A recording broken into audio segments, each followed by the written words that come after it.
All our backer board joints are covered with fiber tape and thin set, and now we are ready to tile this thing. We're not ready to tile yet. We're getting a lot of comments saying the shower pan is gonna leak. Of course it's gonna leak. All those commenters must be new to the Stud Pack channel. Let's give them a big welcome and show them how we build a bulletproof shower. Hey gang, it's Paul with Stud Pack. Welcome back to the channel. Jordan and I are back here at our epic shop bathroom build, and I'm actually standing in the shower, and Jordan and I were just talking before we started shooting the video. This shower is bigger than the whole last bathroom we did, right? And in the last video, you saw us finish all the backer board, and we did our awesome slope, our pre-slope, all the way to our linear drain right here. You'll notice right now we got our pony walls in. We actually built these things a couple of months ago, and as we've been moving them around the job site, they kind of warped and twisted. So we screwed them down, adjusted them, and they are perfectly plumb, level, and square, and parallel with each other in every way, ready to go. And these things are serving a lot of purposes. Number one, between them is actually the doorway into our shower. No door, just clear passage. Number two, they're hiding our plumbing. And originally they were gonna be moved further this way and the drain was gonna be in there. But remember from one of our other videos, we moved it back for more room in the bathroom, less room in the shower, which is fine, and our sink will tie in right here. It'll be perfect. The other thing they're doing, we got this shelf on the other side for all our shampoo bottles, maybe a beer, glass of wine, whatever. And they're also supporting our countertops. Countertops are gonna sit right here on the top, and then on top of the countertops is gonna be our glass divider for the shower. It's gonna be a clean, epic look. Can't wait to see it, and can't wait to see tile in this bathroom. But before we put tile on the walls, there's a few things we gotta do first, right? We gotta finish our backer board on the pony walls and the floor. We gotta waterproof everything, and we gotta finish this copper, stub it out in the wall for our hot and the cold to our vanity right here.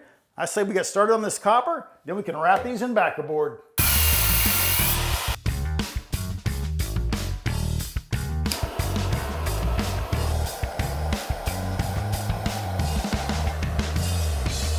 All right, cool. That right-hand side is all done in copper, but I gotta say, that was slow. After running this whole bathroom in PEX, sweating all these copper fittings takes a lot of time. And you're probably asking, hey, Stud Pack, you bunch of knuckleheads, how come you just didn't do this side in PEX? Well, we actually had all the copper fittings on site, and we didn't want to run to the store to get the PEX fittings. But Jordan said, Dad, I could run to the store and get the PEX fittings in the time it took you to do that one side. We'd be done right now hanging backer board.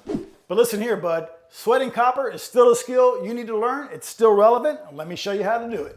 The first thing we're gonna do is put in this hold right strap. It's made for 1/2-inch copper pipe, and it's gonna hold the pipes in line, parallel, square to the wall, all the things that we like over here at Stud Pack. They're made to go like this between two studs, but that's where we're at tonight, so we're just gonna let it fly, and the one on the right side is pretty strong. So that's what we're gonna do. We're just gonna put one screw in it right there, and then by the time I put the stub out through here and sweat it to this strap, it's gonna be really strong and rigid, just the way we like to do it. What happens if you get unlucky and your screw doesn't line up with a stud and you just got metal on your stud? Like the one over there? Just like that one. Yeah, so we actually had some self-drilling drywall screws, and that's what we used over there. It drilled through the strap and then went into the wood. Cool. Yeah, not perfect application, but for plumbing and for my buddy, it's okay. When you're cleaning copper, cleanliness is key, and we like to use this Blue Monster 2-in-1 brush set, put it in our drill, and check this out. I'm gonna hold these with channel locks because these get hot due to the friction. That's all you gotta do, and we're clean. Put that one aside. We're gonna clean both 90s and then the cap, and then we'll show you how to clean the outside of the pipe. Now we're gonna take this part, slide it up, and I'll show you what happens. There we go. Can you see that? Now we're ready to clean the outside of the pipe with this part. And then after everything is clean, flux it up. Jordan's getting a shot of that label right there. We flux the outside of the tubing and the inside of all the fittings. And after you flux, it's time to solder. You don't want to get too much heat, just until the solder flows. That one's kind of messy. I'm out of practice. And if you're really good, you can solder pipe and get a spa treatment at the same time. And there's no hiding it right now, gang. We're gonna turn this water on and get immediate feedback. Here we go. Oh, snap! Is that off. Dude, I felt like Indiana Jones right now. Oh yeah. All right, no leak, so we're good to go. Time to wrap these pony walls in 1/2-inch backer.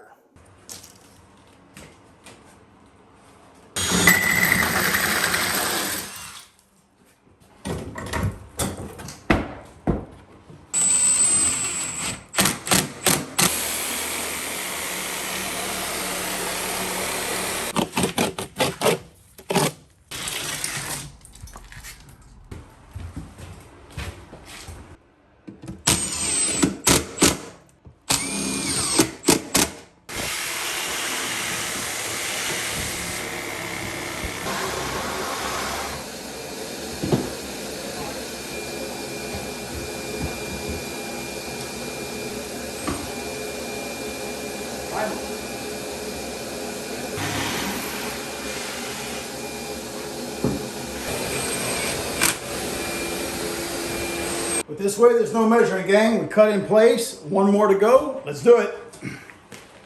And there you have it. We are so excited to see these pony walls finally covered in backer board.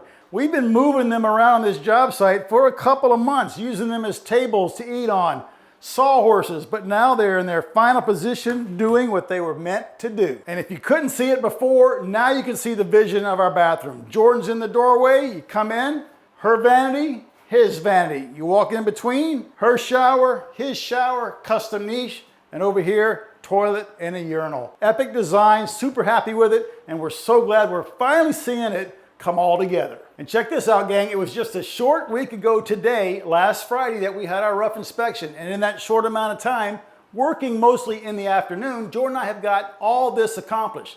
And why are we here in the afternoon? We've got 2 other jobs we're working on in the morning and around lunchtime, trying to get those finished as well. Plus, we got the big move going on. For example, tomorrow morning, we're gonna load up, head to Texas, sleep, unload, come right back the next day, and on the very next day, we'll be right back here, back at work. So yeah, we're working late. Why don't you show them what time it is, Jordan? But I don't want to know, because you know me, if I see the time, I'm gonna crash. Yeah, they know. All right, and what I want to do right now, I don't want to see any more plywood the next time I come to this job site. I am sick of seeing this plywood. I want to start seeing thin set and tile and glass and countertops and plumbing. So the last thing on our list for today, Jordan and I want to do, is put the backer board on the floor. And we're going to do it. Let's head outside, mix up some thin set, and get this plywood covered up.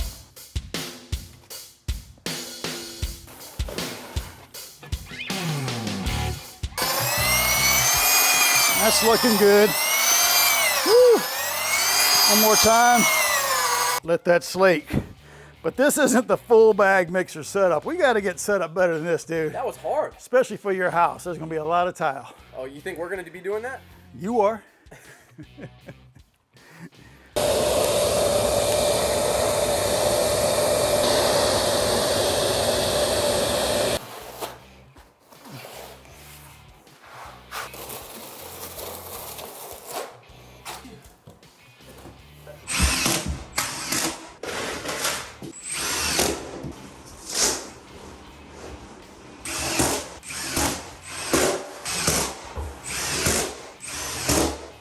All right, gang, we got down 4 sheets, and that was 1 bag of thin set, but we are out of gas. Didn't feel like mixing up another half a bag, drilling and notching these last 2 sheets. We're gonna go home, get some sleep, because tomorrow morning, gotta load up a big truck, drive it to Texas, unload, head right back. We will see you when we get back and finish this floor. Guess what time it is? 10:40. 30. Nice. Hey gang, it is Monday evening. We're back here at our job site. Over the weekend, we made a quick trip to Texas, unloaded, and drove right back the next day. We're running out of time on this project, so we got to get this done. Jordan already mixed up some thin set. We let it slake. He put it down. While he was doing that, I custom cut this sheet, notched it around this wall, cut it around the toilet drain. Let's see how it fits.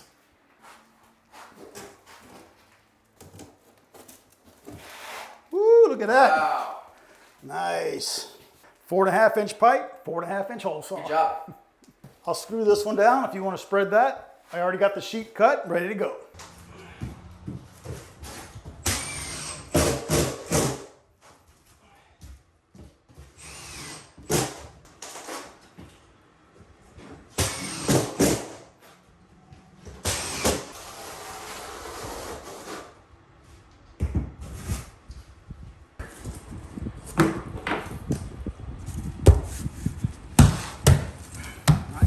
All right, gang, we can happily say the last 2 sheets of backer board are down on the floor, and we're super stoked that all the wood is covered in our epic shop bathroom. It is not taunting us anymore. So take a look around, and what do you think our next step is? Well, my next step is I got to put a few more screws in some of this drywall, but then we're going to start taping and mudding, and we're actually going to use 2 different systems today. We're going to tape and mud the backer board. We're going to tape and mud the drywall. Which one do you want, bud? We're going to split up and hit this hard and get it done today. I'll take the backer. All right, looks like I'm on drywall. Hey, bud, what's your game plan for this backer board? All right, check this out. So I'm using fiber tape. Everybody knows about this stuff. It's just the mesh fiber tape that you use for backer board, right? So around these seams, it's pretty simple. It's got a sticky side on one side. We just put it on. It sticks to the backer pretty well, and we're ready for thin set. I don't have the thin set mixed up yet because obviously I don't want it setting up in the bucket. That would just be kind of weird. With drywall, it's a little different. You can kind of tape and mud as you go, but with this stuff, we like to tape it first and then use the thin set because if you get a bad bag or something. You're going to tape everything first. That's right. And then mix your thin set. That's right. And you're ready to go. Yes, sir. Cool. But we come to these pony walls. Yeah, a little issue down there. Yeah, we want to wrap these pony walls in this fiber tape, but you can see right here that the fiber tape is not too happy trying to stick to the edge of this backer board here. So with all the styrofoam beads. Right. It sticks, but it needs a little persuasion. So I was experimenting right here towards the top, and we actually wanted to use a 6-inch tape right here, a fiber tape, for this application. We just couldn't find any, so we're gonna make our own. This is a 2-inch, and we're just gonna come down on each side and essentially make our own 6-inch. We're just trying to give this a little bit of help. The last thing we want is for the fiber tape to pop up when we're thin setting it. That's just worst case scenario. So we're gonna go ahead and prevent that. And it's so frustrating. It's so frustrating. So we're gonna completely negate all the frustration. We're gonna make our own 6-inch and thin set it afterwards. I think it's gonna work out really well. Looks great. Thank you.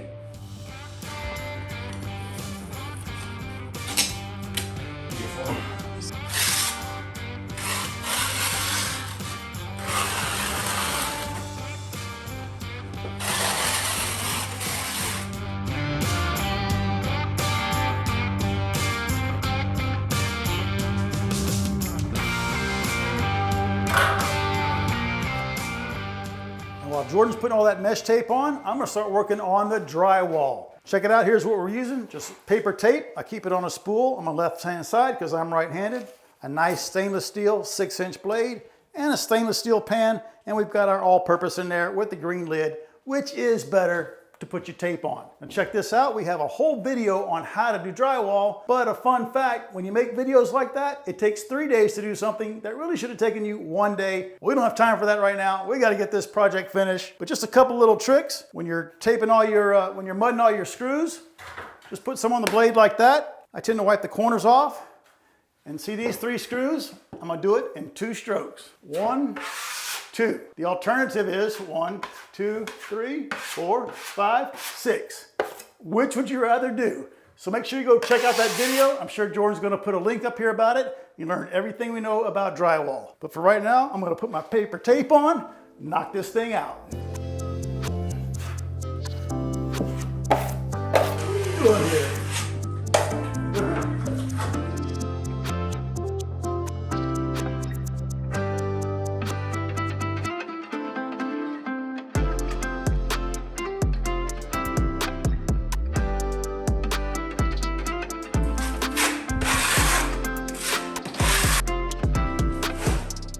All right, guys, as you can tell by the white drywall compound and the gray thin set, it's the next day and all this stuff has had a chance to dry overnight. But I want to get something out in the open right away. Let's head over to this wall. All you binocular bobs are probably seeing all these wrinkles in the tape.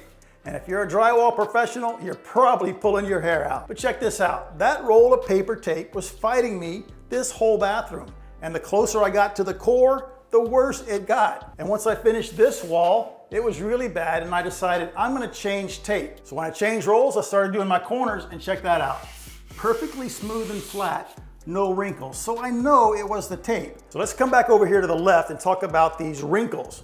They look like bubbles, but they're not. They are solid, they are full of joint compound. And remember, these are the edges of the sheet. There's a taper to them. And if I put my knife up there, you can see that I got a gap there. And we're gonna fill that on our subsequent coats. This is just the first coat, the bed coat. Sometimes in a garage, they'll just do one coat. They call that a fire coat. But we would never paint this, right? This all has to be covered with 2 or 3 more coats, as well as all the screw holes. And we may just give this thing a skim coat, give it a nice sanding for that flawless level 5 finish we're looking for, because I only want the best for my buddy in his new bathroom. Now you notice the backer board down on the bottom. Why did we do that? Why didn't we just bring the drywall down all the way to the floor? Well, there's a couple of good reasons. Number one, I know my friend's gonna get in here with a hose this place down. He likes it clean. And that's just cheap insurance behind the tile. If the drywall went all the way down the floor, it's possible it could get wet, but it's cheap insurance for us. But here's the other thing. This is a 9-foot ceiling. Drywall comes in 4-foot widths, right? They do make 54-inch wide drywall. It's called stretch rock. Can't get it here. Believe me, I've looked. So you're gonna be left with 2 sheets at 4 foot with a 1-foot strip. Now you could put the 1-foot strip at the top. Now you're on a ladder trying to do that one. Or you could put the 1-foot strip at the bottom. Now you're down here trying to do that one.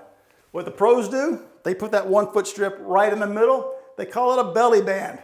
That way they can catch both of them at the same time, and they make one wide joint. So putting the backer board down here just allowed one drywall joint right here. That way we just have one joint to tape, not 2.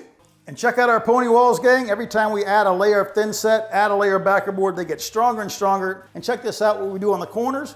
We don't worry about getting this perfect. We just let the thin set run wild. We put it on like that, and it can ooze out on this side. Next day, we are gonna tile it, so just come back with a putty knife, scrape off that little ridge, and you have a nice outside corner for a perfect tile job. Man, we got a lot done in this video. We started out right here on the pony walls with open framing and these stub outs, and now they're finished and almost ready for tile. We're so excited, we can't wait to start putting tile in this bathroom next week. So make sure you smash that like button for us.